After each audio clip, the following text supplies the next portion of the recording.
Hello, everyone, and welcome to Productivity Mastery, the podcast that is bringing you some of the most inspiring, accomplished, and caring leaders from all across the globe. And we're talking about many different topics, actually, but we try to cover topics in the areas of leadership, productivity, performance, entrepreneurship, and I have a great pleasure to welcome today somebody which I would say is someone who's a very non-linear businessman and entrepreneur. I had a chance to meet in person Naveed a few weeks ago at the Podium conference in Slovenia. Shout out to Podium, great conference in Maribor. So thank you guys for making those kind of connections. But we immediately kind of hit the road together. We hit it up and we started talking about all these different topics. And really, what fascinates me about this gentleman, I'm really excited to have him on the pod, is his energy and his approach to business, which is really about building relationships and creating value together. So that's what we're going to be talking about today, the new age of win-win business growth. And I'm excited to welcome on the podcast Naveed. Naveed, how are you Thank today? thank you so much, Stoyan. It's a pleasure to be on your podcast. Good morning, good afternoon, ladies and gentlemen. I'm looking forward to a very interactive and exciting conversation with Stoyan. I mean, like Stoyan said, we have been connected for a while. I mean, digitally, but physically, we had a great opportunity to connect with Podim again. Kudos to Matej and Urban from Podim, and we followed up meeting again at 15 seconds in Graz. That's right. So that's great. I mean that we managed to quickly meet a few times in person, but also connected digitally, which I'm looking forward to this exciting conversation with you, Stoyan. Thank you for having me. It is great pleasure having you. And yes, 15 seconds, another great conference. It was just last week. I'm just still recovering. I have a little bit of a throat ache, so guys, bear with me. But fortunately, Naveed is the guest today, so we will focus the attention on him. I don't need to speak so much because he has a lot to share. And let's maybe give a bit of a context to the audience, to the listeners. You've been, you grew in the United States. Now you're living in Austria. You do Yeah. a lot of work in Middle East. Could you give us a bit of a context so we can connect the dots? Yeah, I think I mean it's a journey, I guess. I mean, which I'm very passionate about, and I feel privileged, speaking about it as well. I had the opportunity to explore, the best in terms of getting access to information, getting access to people across over the last 30 plus years in my professional life. In terms of education, I have a master's in computer science from UConn. I have an MBA from NYU, which I was uh, doing simultaneously while working. And I guess in terms of my journey, I believed in the initial stages that I was an entrepreneur, from get go. I mean, working, yes. I mean, it's always passionate to work for bigger companies. I was lucky enough to work for companies like Solomon Software, Great Plains, Siebel. But then during those interactions, with the clients, it kind of gave me the confidence that I mean, what I'm doing for the company, I can do that, for myself. And that has always been a part of my journey throughout my 30 years, is to look for something that is completely out of the ordinary, that's been overlooked by some of the leaders out there, and focus on that areas of how we can bridge bridge companies and collaboration between different countries, but at the same time look at what kind of innovations are happening within different domains, and apply those innovations into the areas that we are currently focusing on. So yeah, I mean it's been a very, like I said, it's a privileged journey, I would like to say, but not without its ups and downs. I mean, nothing was served on a platter for me. I mean, I have to do pretty much everything on my own, seek out the kind of educational qualifications that I needed, but at the same time, look out for the companies that I would like to work with. I was lucky enough to, work with some of the great companies. I had some amazing, leaders that I worked under. I've learned a lot, through them. But I applied, what I learned, through them, under them, into my day-to-day life. And I think being my fifth venture, this is kind of an exciting period in my life where I get to work with companies and individuals who are entrepreneurs and startups, which is my passion. I mean, I think something you and I share very passionately, Stoyan. So I'm looking forward to discussing more of what's happening in the landscapes across the globe. And we're definitely gonna go there, but before that, I just want to hear more about what is Network Development Hub and how do you do business differently than the majority of other businesses? Yeah, thank you. Network Development Hub came out of pure. I don't want to say frustration, but the pure lack of focus in terms of how the corporates and some of the government entities tend to work with startups and entrepreneurs. I mean, uh, I guess it was more of lack of platform given to the startups and entrepreneurs. I mean, having gone through that journey several times, being a mentor with several institutions, um, having to hear the pain of what a startup or an entrepreneur goes through, that kind of drove me to kind of start Network Development Hub in early May 2020.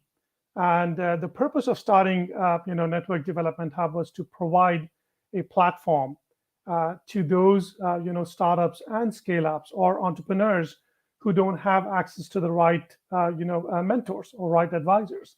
So before we went out seeking customers, we went out looking for the right advisors.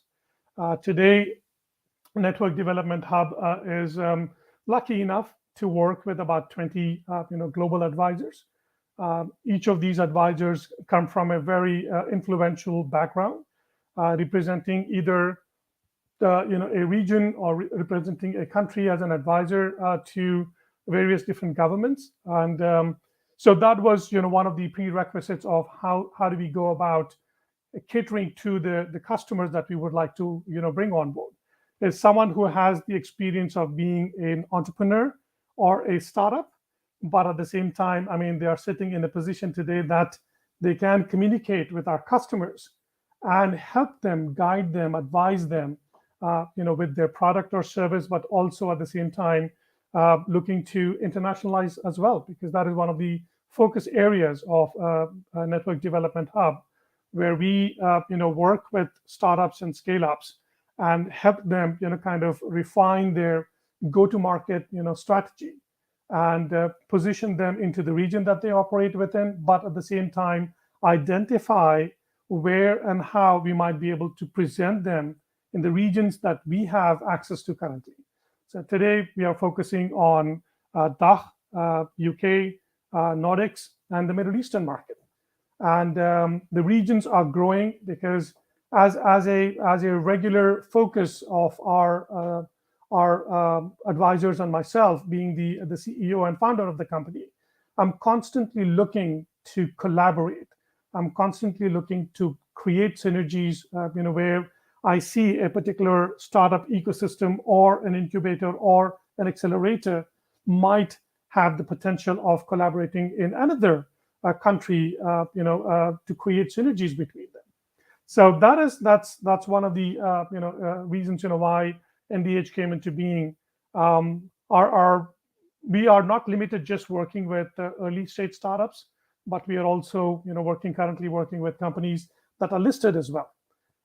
So the way forward, where we are currently working with our advisors is how to create that ecosystems that we would like to kind of bridge the gap between different countries. And that's in a nutshell what NDH is all about.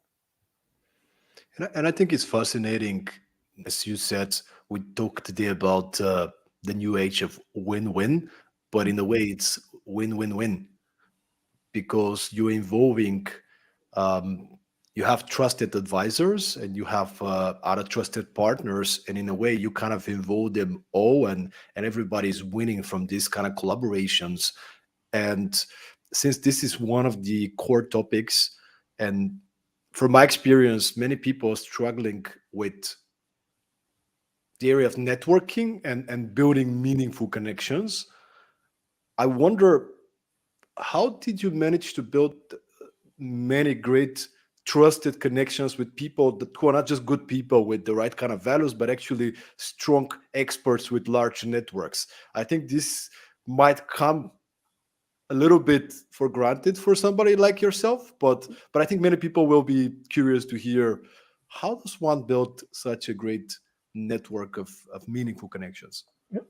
I think to me, it has always been about building a relationship, a personal, relationship, with the person that I would like to connect with. I mean, without keeping any vested interest as to, what will I gain by connecting, with this particular individual or an entity.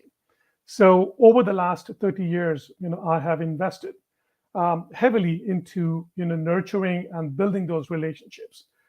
When I say that, I mean there has never been an instance where I walked into an opportunity and start selling from get go. I mean, to me, it was even though I mean the initial 15 years of my career has been purely selling. I mean, it's all about going out there and just closing the deals. But then I realized, in fact, one customer, I hope he gets to listen to this, Bob Copeland from Ohio. I mean, he kind of said to me, Naveed, you just sold me a $1.2 million product. Uh, how much of that product do you really think that I might be able to use today? And being, since I built a good relationship with him, I said to him, I said, Bob, I think maybe 20 to 30% of, what I sold you might be of, value to you right away, but the remainder of it might be of, value to you in the next 2 to 3 years. I think then kind of, he said something. He says, try to put yourself in my shoes when I am taking that decision to sign a multi-million-dollar deal, and I'm realizing that I mean only 10 to 20% or 30% of what I have invested, in the company might be able to use it now. So that's kind of changed the whole dynamics of the customer focus and the customer centricity of my business approach. And I said no. From now on, it's always about keeping the customer first, and that kind of gave me the ability to kind of build those relationships with the customers. As before selling anything, get to know who they are, get to know the industry that they come from, what kind of challenges that particular industry is facing, who the competitors are, what kind of products and services that they are selling, and how do they kind of fare in terms of competition, within a particular region or a particular domain. That has opened up possibilities for me to reach out to leaders, to connect with them, to ask them kind of valid questions in terms of what's happening within the region. I mean, for example, I mean AI is kind of the buzzword today. I mean, everyone is talking about artificial intelligence. So since I travel quite a bit within Europe and UK and the Middle East, I mean, I hear different versions of what artificial intelligence is all about. So to me, it's not about talking about a particular product or a particular company. To me, it's all about what AI means to you. I mean, how do you apply, I mean, the data that you have in your day-to-day life? I mean, will it help? I mean, if a particular set of algorithms that you can, put together to create a meaningful outcome, will that help you? So those kind of conversations have, kind of created that respectable relationships that I focus on building. It's not just with the customers, the same with the partners. I mean, if you are a partner that we would like to partner with, I mean, how can we work together? How can we synergize? I mean, what are the things that you would like through the associations that we have built, in terms, and and get to know, I mean, what is it that we can kind of help you in terms of your journey to the different regions and different markets that you would like to work with. And the same goes with our advisors. I mean, like I said, I have been lucky enough, not just with NDH, but with my previous ventures as well, to bring in the right partners. I mean, who can make a difference.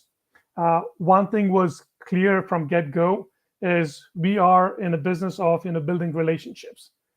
We are not in the business of commercializing our relationships. Once you build that relationship, then by default things tend to work for you, because if you have built that platform based on trust, then the other party will automatically reach out to you.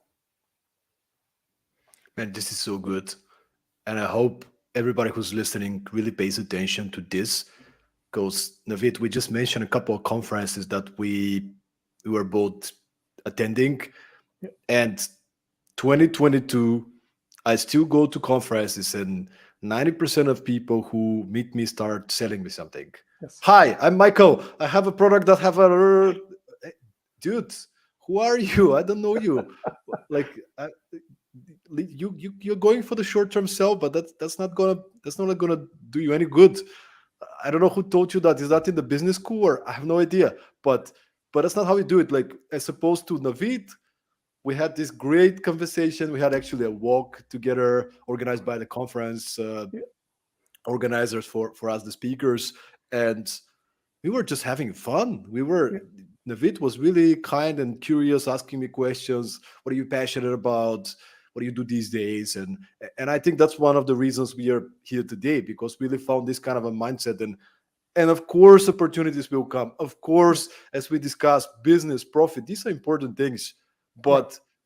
But you need to build a relationship. And as you said, this is a great example. The example that you Yeah. mentioned with, was it Bob? The Yes. the example with Bob. I mean, this is such an extreme example, maybe, but uh, something to for those of you who are listening to really think about. I mean, if you don't create more value than what they pay for, then what are you doing? Yeah. And what's the I point? think I think most of the time, um, these kind of relationship building requires investment of time, investment of resources as well. Because in order for the other person to get to know, I mean, who you are and what you are capable of and what you have access to, that requires a bit of again, I mean, just like anything, I mean, just like you're nurturing a newborn. I mean, that's the kind of commitment that you need to provide to any relationship. I mean, treat that relationship as a newborn. I mean, you're very delicate in being a father of three girls. I mean, I've gone through that cycle of taking care of the girls, but you need to be very gentle. You need to be very committed and passionate about the relationship that you're building. I guess the minute that commercial component comes into the discussion, then you can feel that friction, between the conversation, because you will see that the excitement and the mood of the other person is slowly coming down, because I am moving more towards pitching my services or my products, whatever that could be. So it's more of kind of building that relationship. Hey, this is what's been happening in the region that we are currently based in, and here are some of the advisors and the partners that we are talking to, that they are contributing towards focusing and providing solutions to those problems in the region that you are in. How do you foresee these kind of challenges being addressed? I mean, who do you reach out to? I mean, is it a trusted advisor, or do you look out for consulting companies or advisors that might be able to provide a solution to this? Majority of the time, I mean, I'll give a great example, Stoyan. I mean, I have spent a lot of time in the Middle East. I had a great experience working with some amazing leaders. The Middle Eastern culture is all about getting to know the person, get to know who we are, get to know what we do, and and then the whole relationship builds in. And I think I have seen in meetings where the minute you start pitching a product or a service, the conversation tends to a way that, hey, I mean, it's great meeting with you. We'll definitely, reach out to you. I mean, once we feel there is a need for your kind of a service, or your product, for our company or for our partners or whoever that might be. That's the end of it. But people tend to, kind of, push that, hey, let me show you who I am. Let me show you what I'm capable of. Everyone has a, kind of a set mandate that they walk into a meeting with. Hey, I want to make sure that I get, since I'm getting access to a stakeholder, I get to get the best out of it. So thinking from a commercial mindset, I mean, how do I gain the best out of my time? But at the same time, I mean, what the other person looks for is try to educate me, try to share what your real life experiences have been, and let's then find out how your education or what you have learned or what your real life experience you have gone through might be of help to us. And that's where the whole the building of relationships come into play. I mean, I recall I landed in the UAE right after 9/11. I mean, the first person that I met is still I'm in touch with. I every time I'm in Dubai, I mean, I'm regularly in touch with that person. I make a point either to have a meal with that person, get to know what's happening within his family or within the work that he's doing, so on and so forth. So it's all about building that relationships. Thank you for emphasizing on that. I have another example, which happened to me recently, actually, right before Podium conference, and I'm going to give a shout out to somebody who was a guest on the podcast and somebody I respect highly. Her name is Maya Voya, and she's a connector. She's a great growth marketer, guys. So go follow her, Maya Voya. But she was like, "Oh, you're coming to Maribor. I gotta set you up with some people." Okay. First of all, this is awesome. We gotta do more of this, connecting people, creating opportunities, and we'll get back to this topic. But she set me up to, and it was really fun. She was like, "You have to meet Boško. Boško is the Slovenian Stoyan. Boško meet Stoyan. Stoyan is the Bulgarian Boško." Yeah, Right? So it was kind of fun. But so I start texting this guy Boshko. Boshko, if you're listening, I really appreciate your connection, our relationship. Um, but Boshko reached out to me and he was like, "Yeah, fantastic. I'll see you in Maribor. I'll come there." All right. So he arrives 6:30. Then I realize that he lives in a city maybe 1.5 or 2 hours away. The next day was the launch of his book, yeah, which is, by the way, called Mrežene, which means networking. okay, Quite interesting. So the guy's having the launch of his book tomorrow, right? The next day. Yet he sees an opportunity to meet somebody and to get to know them, and he spends, I don't know, 6 hours, right? Maybe 2 hours in one direction, and then we had a dinner for 2 3 hours.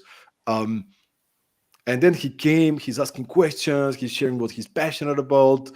And at the end, I wanted to pay the dinner, but he was like, "No, no, no, you are in my country." Like, so he, like, how are you feeling after this thing? Somebody comes to meet you.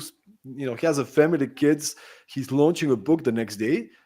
Yet he makes you a priority. He. That's why he's writing a book about networking, right? Because he kind of knows how to build relationships.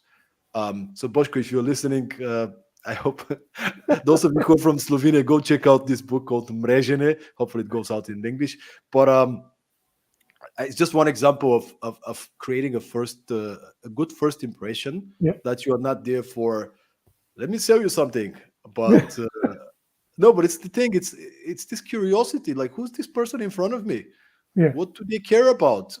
Who can I connect them with? Like, I mean, if we put on the glasses of I want to help this person, and helping might mean, as you said, educating them on the topic, yeah, connecting them with the right people, offering some insights, just cracking some jokes and having fun. yeah, That's a big one. especially with the famous people. Like I've met some famous people, and everybody's treating him like they're like I'm here and they're there, and they're tired of this, right?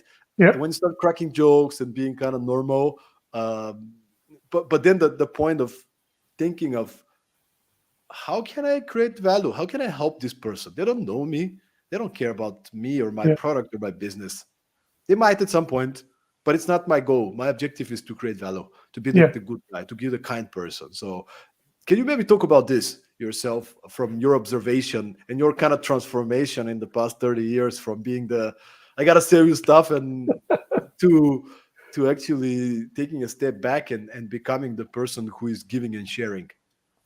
I think one of the things that I learned from my father. Knowledge is something to be shared. Knowledge is not something for your own for your own use. I mean, when you have learned something, I mean, that's something that you need to share. Until unless you don't share, people will not know what you have learned, what you're capable of, what you can contribute towards a particular topic or not. So I think that is something that I have always kept a part of my DNA, that whatever that I have learned, I mean, it's my kind of you can say God-given duty to share that with people that I interact with. And there is uh, no price tag to what I share with people. I mean, I have gone into situations where I have spent weeks and months without even discussing or bringing up the topic of, hey, let's talk some commercials. I mean, there has been instances where we engaged, we started working, we still haven't discussed what the commercial terms are. So I think over the years, in terms of self-educating myself, thanks to LinkedIn and the Coursera's, I mean, you get access to a lot of motivational and inspirational stuff, and then you get to hear some of the, I mean, unbelievably amazing leaders talk about their own journeys. I mean, I think everyone today they love talking about Steve Jobs. I mean, the journey that he has gone through, the amount of people that he has inspired. I mean, what he has learned, I mean, he tried to kind of share that with his talks. I mean, things that he said, things that he kind of quoted. I mean, those have become like game changers today. Tony, then you have people. I mean, who are constantly looking to kind of change or kind of be the change makers. I would rather say that, because they have gone. I mean, I'll use one of the talks that I heard recently from Elon Musk. He says, you don't need to go to college, to get a degree. I mean, you have access to YouTube. So why go spend 4 years, acquiring a degree, when you can learn everything today on YouTube? So some of them, that's the mindset that they have is, let's utilize the time that we have and access to information that we have, and then create something that's very unique, that's meaningful. And I think this is now becoming a trend. Uh, I mean, especially, I mean, the country that I'm based in, Austria, we have a huge emphasis on academia and research. But at the same time, there are some great companies that are coming out of that academia and research institutions, turning out to be some well-known, startups and scale-ups in the region. Again, it's I would highly encourage governments, academia, and the industry to come together in order to create something that's meaningful. Not for the region that they are in, but from a global perspective as well, to emphasize more of their energy in educating themselves. Hey, what is the most relevant topics or that's happening within the region that we are in, and where are the sources that I can acquire some knowledge? I mean, what kind of information in terms of videos, in terms of reading material that we have access to, what kind of conferences? I mean, again, I would say, what, kudos to a lot of these event organizers like Podium and 15 Seconds and Applied AI conference, here in Austria. These conferences, bring some of the amazing set of speakers and influencers to kind of share their journeys, to kind of contribute towards what they have learned, what they are creating, and how that will impact the overall ecosystem of things that they are working on. So I think to me it's all about try to educate yourself as much as you can, share that education as much as you can, and be there be there for for the person that you're contributing or sharing this with, to kind of have a continuous conversation, because that will create meaningful outcomes. I mean, that will create opportunities for you moving forward, because look at both of us. I mean, we started, I mean, I think 3 4 meetings, Stoyan, two in person and two remote. And I think we have created so much of to dos between us, and the extended partners came out of those conversations. So I think this is the kind of ecosystems people like us we need to build. We have access to information, we have access to people who can contribute towards building that educational ecosystem, not just from a business perspective, but from an academic perspective as well. So I think it's all about sharing. It is about sharing, man.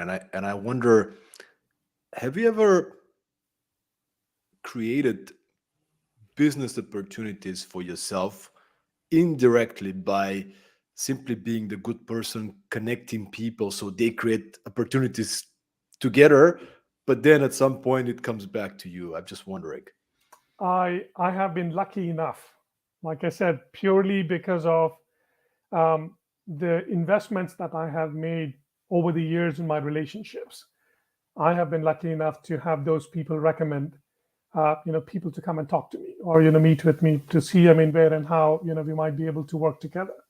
That's where I keep on emphasizing is invest in those relationships. I mean, those investments could be in a form of, hey Stoyan, I'm attending a conference. I mean, do you think, I mean, this might be, knowing you a little bit, I think this might be of interest to you.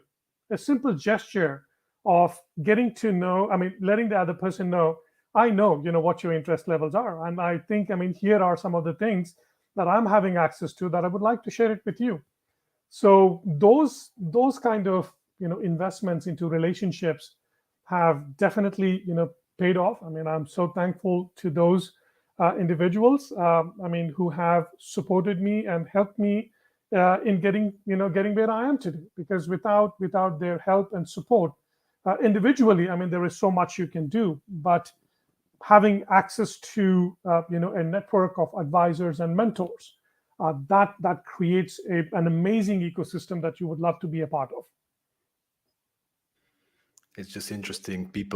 Many people like to say, I'm not good in networking, or I'm not good in creating connections with people I don't know.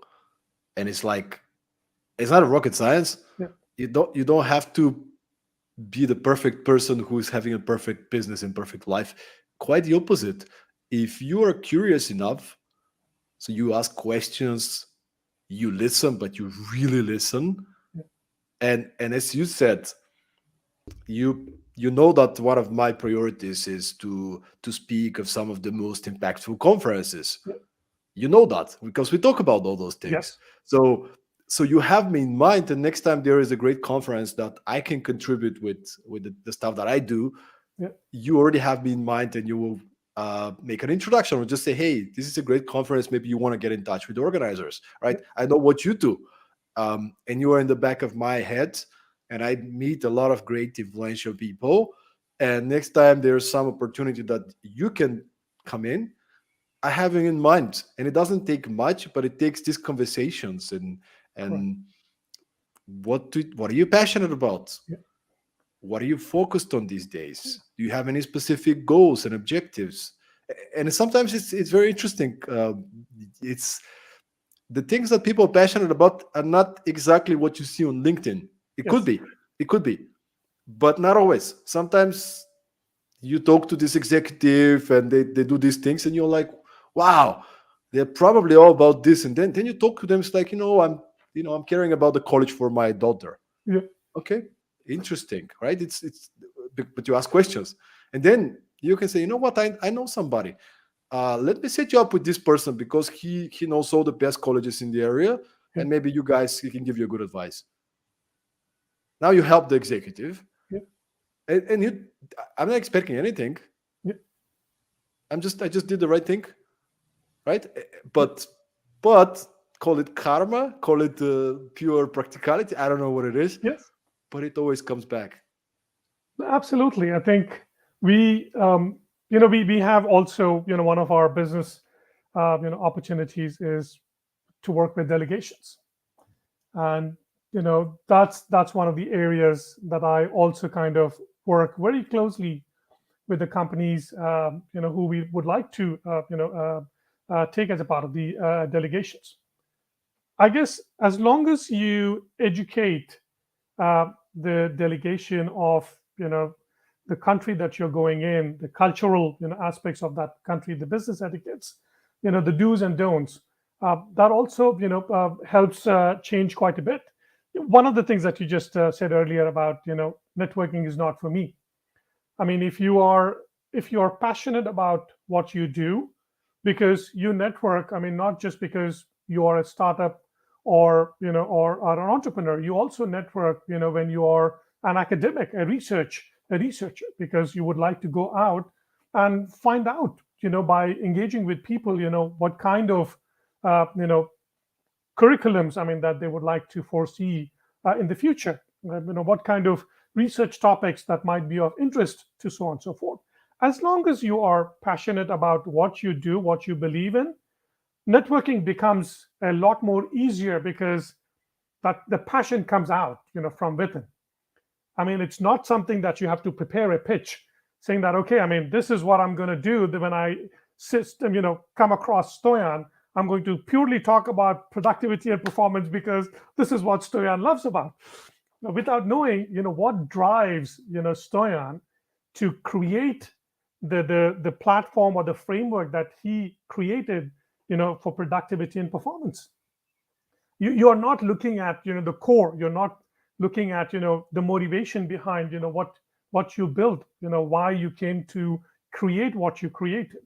I guess networking is not a how should I say, I don't want to say it's a tool. It's not an aspect where you go and say that, oh, I know how to network. It's an investment. It's an investment you make, one, trying to express yourself, two, getting to know the other person that you are connecting with. And this takes a bit of time. I mean, in spite of being engaged with people over the last 30 years, I still feel that. I mean, I need to learn a lot, and every interaction for me is a new experience, a new learning. And that is something that I keep saying to people that I connect with. I mean, don't take it for granted. I mean, when you talk about networking, entrepreneurship, being a startup, it takes a lot. It takes a lot of you to go out there and present yourself. Because I mean, we have websites where all the information about the company is there. Today, we have access to all these social media channels like YouTube, LinkedIn, Instagram, Twitter. Everything is there. Information is there. What you put. I mean, if you're putting that information yourself, that means who you are, what it's all about. So make it more presentable in a way where people could hear you talk about what you have put up on your profiles. So it's the human touch. I mean, that makes a huge difference. It's the same thing with speaking or Yeah. delivering the workshops or content. Naveed, you're a speaker. I do a lot of speaking myself. And I can just see the less I'm trying to sell myself, the more I sell. Yeah. Right? Like the more I'm out there, initially, when I started as a speaker, I will always have these slides of my background, what I do, and Yeah. the whole thing. And this is the workshop. Like, look, you might incorporate that in your story somehow, but 98% of whatever your presentation, your workshop needs to be about creating value, sharing practical, inspiring, insightful advice, example cases, whatever, like stuff Yeah. that people can gain value from. And surprise, surprise, they actually come and talk to you and they want to do business with you Yeah. if you're not trying to sell them. And there are still many of these people, um, many of them actually corporate, managers, executives, which are invited to speak at a conference, but they're not speakers, right? Yeah. So 50, 70, 90% of the presentation is about this is our company, that's what we do, and we're Yeah. really good at that, and here's the market. Wait, why am I here? you know like so So, and but it's this mindset. I think we I guess, even, to the listeners, for us as well, we all have bills to pay. At some point, there has to be a threshold of, saying that, okay, and there's enough time that we have spent together, there is enough interactions that we have had to get to know, me a bit, you a bit, and, let's talk about, where and how we might be able to kind of come to, some kind of an engagement where we can start contributing to what we have been discussing with you, so you can see something tangible coming out of it. And I think it's a process that you have to go through. And as a startup, myself, I know how much, how far I can go in terms of my time and, my involvement into certain projects. But then, I can't continuously spend time without, getting to a point saying that, okay, what is my time actually, worth it in terms of, is there are we going to discuss an engagement at a certain point, or are we continue just, talking? In that case, then I would say, let me be a mentor, where you can bounce, ideas off me. And I think we need to, invest more of our time and efforts in, bringing people who contribute in terms of how they kind of take a, kind of a early stage, startup, or a new entrepreneur, to kind of bring them up to speed, to have them realize, guys, when you're putting together a business plan, you allocate a certain amount of, time and funds and everything for a particular process. And just like that, business development strategy, or sales, that has a number two. I mean, if you are kind of bypassing that, thinking that, oh, we have people, like, Stoyan and Naveed, who will listen to us, who will tell us, what's good and what's not good, and so let's continue, building, with them. What we try to do as a part of our, kind of, um, message to the community that we work with, is, one, we do have access to people who have experience in the industry and the domain that you operate within. They are influencers. They are brand names that have created impact. We'll be more than happy to, put you in touch with them. If there is a serious, need that needs to be addressed, I mean, then of course, I mean, there has to be a check and balance of, what do you have in terms of investing, in a resource that could help you overcome the challenge that you have in front of you. So at the end of the day, we all have bills to pay. Absolutely, and thank you for adding this to the equation. Yeah. Absolutely, very important. So it has to be this part, but it's kind of like in meeting somebody at the bar and, hey, I really like you. Do you want to get married? I just think you're kind of my type of person. It's like, there's time for things, right? Like, and it, Yeah. it doesn't happen at the from the get go, right? And one thing that I'm very curious to hear, um, and something that I wouldn't say I'm struggling with, but I'm still trying to figure out how to go about it, is, Navid, you're a person who's really good in meeting people and building connections. I'm somebody who's traveling a lot, meeting people, following up, and at some point, it comes down the challenge of nurturing our relationships. And I'm going to Yeah. share a couple of things, but I'm curious to hear from you also. What's your way to manage those relationships? So for me, Since my time is quite scarce in terms of, Yeah. I do a lot of things. So I'm busy, but I want to nurture my relationships. So the way I go about it is, when I travel, I try to meet as many people in the country. Like, for example, last week, prior coming to Austria, I went to Estonia, Yeah. and I reached out to many people from my connections. I think I had 14 coffee meetings and lunches, on top of having 4 hour workshop, running 2 podcasts, and sending offers to clients. So this was on top of that. I was a little bit exhausted at the end of the day, but uh, but again, this was for me. Hey guys, I'm coming to town. Let's meet up. I don't have an agenda. I just want to, let's Yeah. meet up. Which was quite meaningful, and I do it quite often. And often you'll see on LinkedIn, if you follow me on LinkedIn, and you Yeah. are, that I'll post, hey guys, I'm going to Malaga. I'm probably going to make a post. Hey guys, I'm coming to Malaga.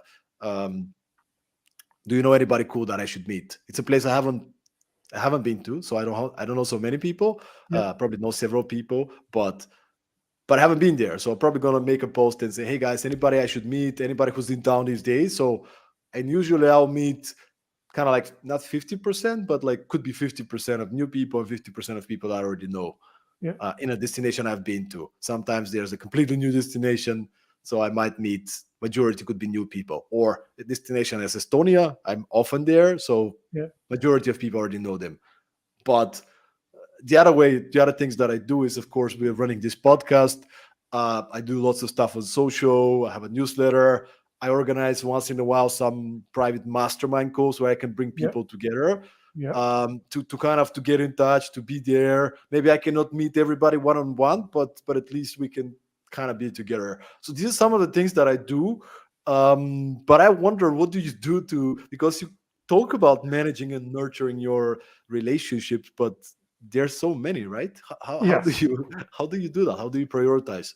At times, Stoyan, I mean, it gets, I mean, like you said, I mean, it gets a bit crazy to kind of balance between, your to-dos and, to your wants, right? I mean, especially when I am, attending a event, in-person event, I always look at, the kind of the agenda that the organizer have put together and the speakers that they have, assigned, to those particular topics. I make a point to kind of reach out, to those speakers.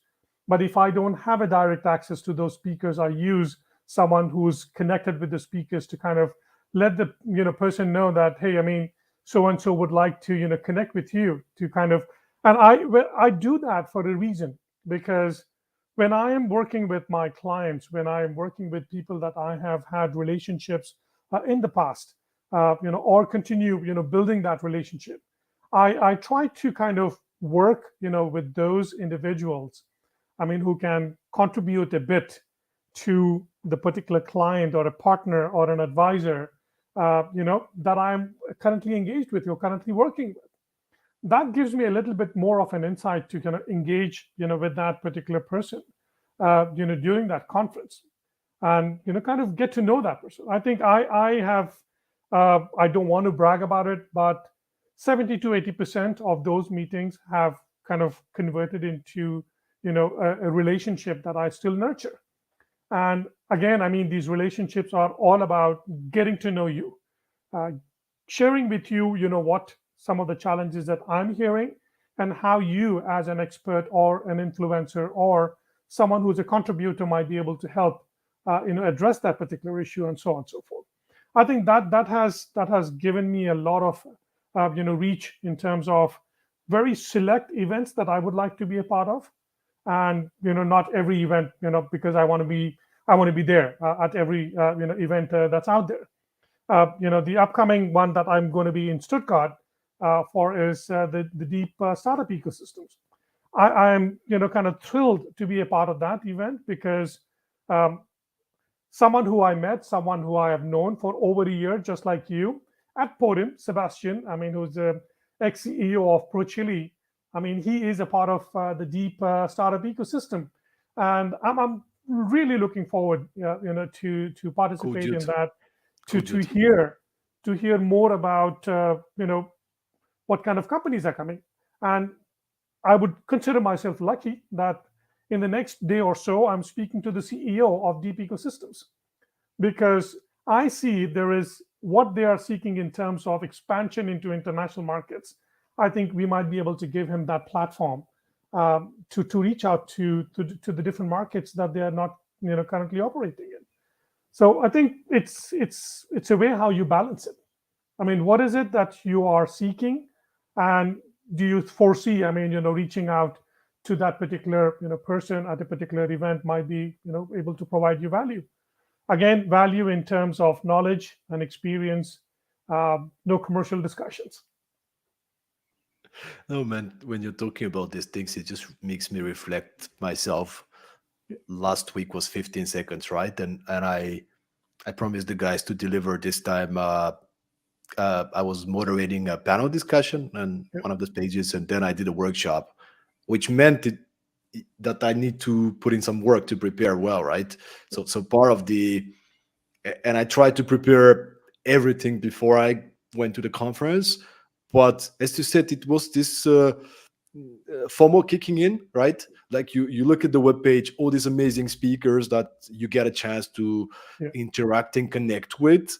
And then every time I go to a conference and I usually post something on LinkedIn, there'll be, I don't know, 10, 20 people who reach out and ask me for coffee yeah, from the audience.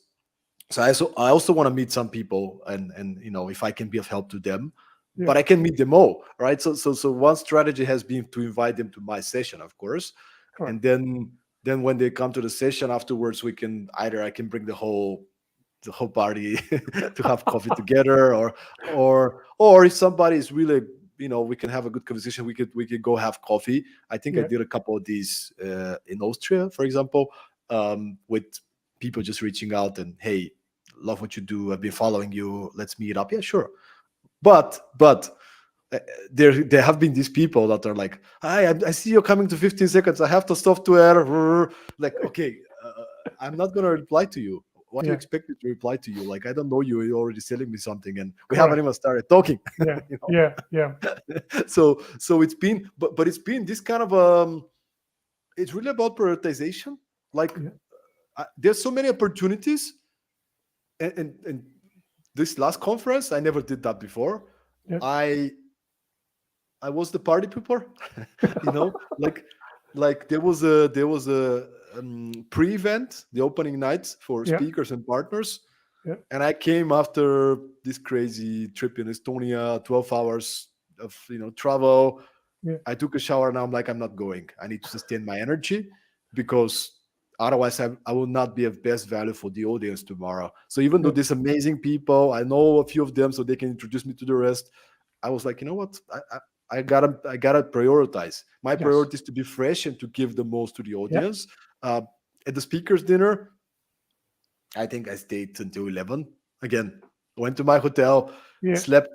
My workshop was the first thing in the morning. I was fresh, full of energy. They loved it. So I think Yeah. hopefully they did. I loved it. Um, so it's and again, it's what is your focus? What is your objective, right? Like productivity mastery. We love to talk about Yeah. that quite a bit. Like whatever it is that you do, what do you want to get out of it, right? Like I'm going to Malaga right now. What's my objective? Well, my number one objective is to serve my client and to make Yeah. sure that they've been well taken care of. But then what else is my secondary objective? Maybe it's about let me meet some of the key people from the ecosystem in Malaga. I don't Correct. know. Actually, I haven't Yeah. had a chance to think about it Yeah. yet. But I wonder if you do that when you have a trip as well. If you kind of sit down and think about who's in town, who are some new people, is there any kind of specific areas or industries that I want to get introduced to? How do you manage your time when you are about to plan a trip? And I think, I mean, look, when you are a part of a conference, the certain topics that you would like to participate and attend. But then at the same time, there are times that you have access to where you can reach out to people that you want to engage with to kind of build or expand that ecosystem that you are currently a part of, or you're in the process of building. And that is one of the areas that I kind of emphasize more of my time on. Is one, having access to an event. I mean, yes, you get to meet people, you get to hear about new innovations and technologies, so on and so forth.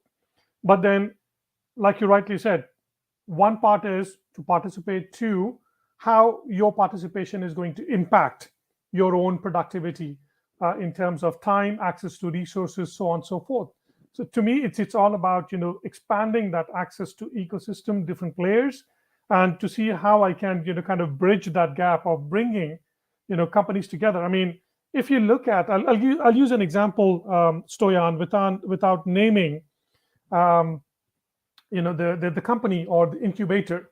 600 plus companies are part of this incubator. And what I had the privilege to meet with the CEO and the other board members. And my question to all of them was, how many of those 600 companies are actually kind of collaborating with each other? I mean, do you have a landscape? Do you have a framework today that kind of allows you to say that, okay, I can put 50 companies in the bucket of fintech, maybe 200 companies in, medtech or health tech? I mean, do you have some kind of a framework in place? I mean, imagine, I mean, just by spending one day at that particular incubator, I was able to identify 55 plus immediate synergies, immediate synergies that they can join forces in terms of human talent that they have access to, in terms of knowledge and experience that they have access to, the research information that they have access to.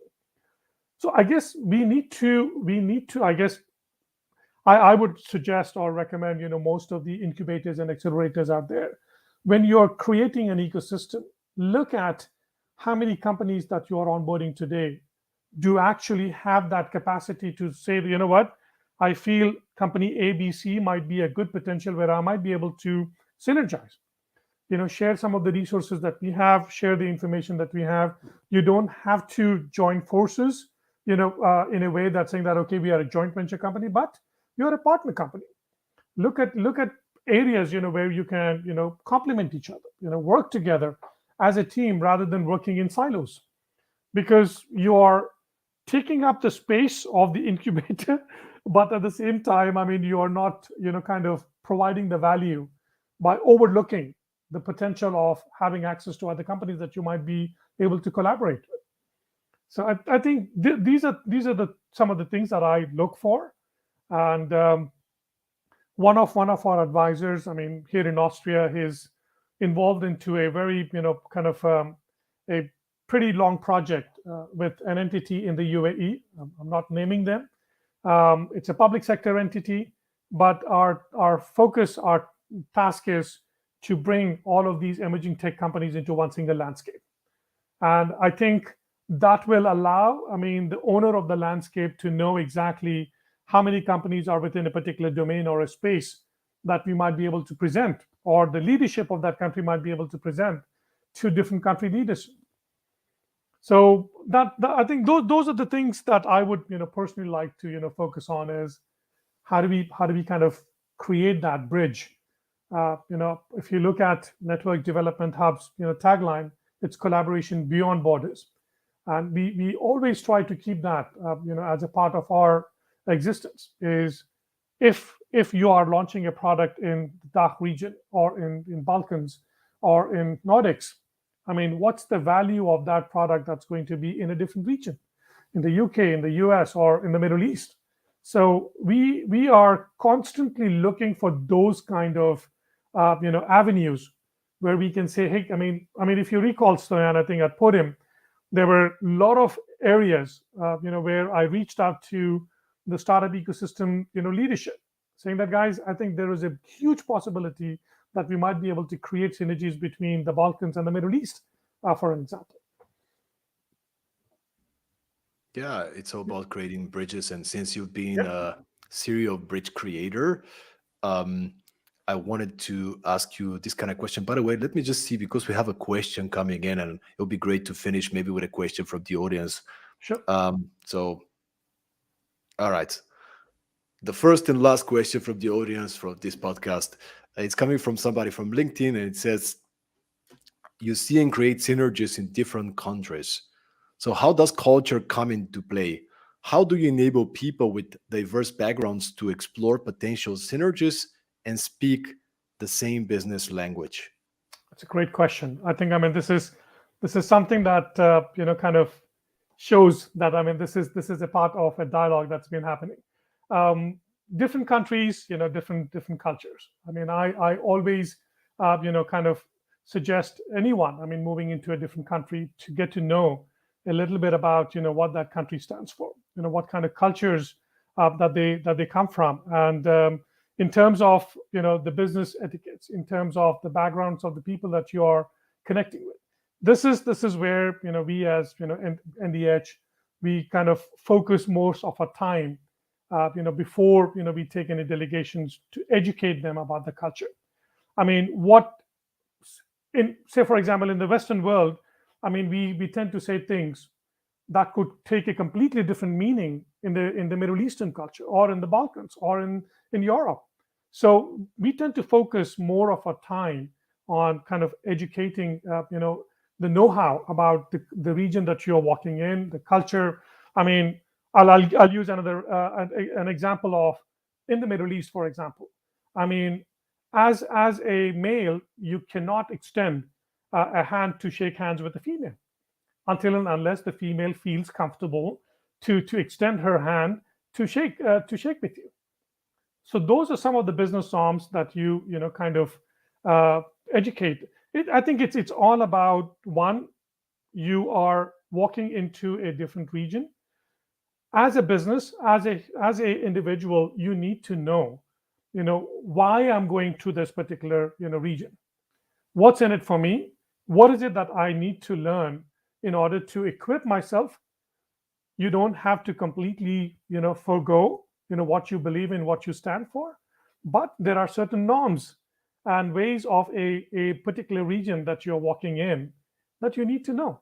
It's the do's and the don'ts. I mean, if you walk into, if you're traveling to, for a Middle Eastern country, there's a do's and don'ts.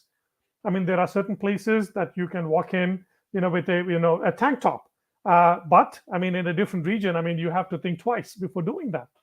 So I guess it's more of self-educating yourself. Try to find out as much as you can about the region that you are, tending to do business.